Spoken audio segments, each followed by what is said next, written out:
कई बार दफ्तर की परिस्थितियों के कारण कुछ कर्मचारियों की सेवा समाप्त करनी पड़ती। कई बार हमें दोषी भी मानते हैं। वो नौकरी हटा रहे हैं, बर्खास्त कर रहे हैं, वो अपराधी है कि नहीं इस योग्य? महाराज जी, कई बार ना पॉलिटिक्स इतनी होती है कि हम एक माध्यम बना दिया जाता है, बोला जाता है कि इनको हटा दो।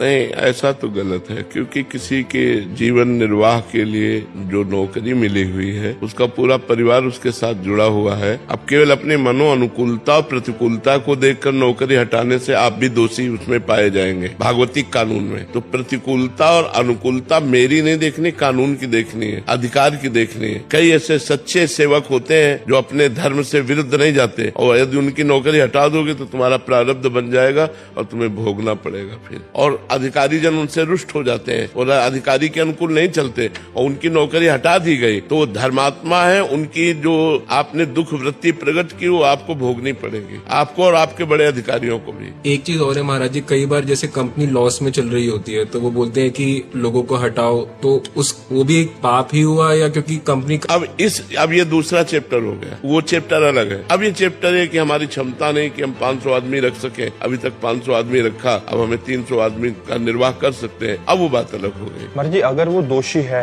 वास्तविकता में, फिर वो रो रहा है, गा रहा है, अगर गलती करता है तो पहली गलती में हमें उसको निष्कासित नहीं करना चाहिए। पहली गलती में हमें चांस देना चाहिए और उसे सावधान कर देना चाहिए। अपराध की कोटि कुछ ऐसी है कि उसको निकालना ही है, फिर तो निकाल देना चाहिए, फिर निकाल देना। मतलब ऐसा नहीं कि छोटी सी गलती से उसको निकाल दें, वो एक अलग बात है।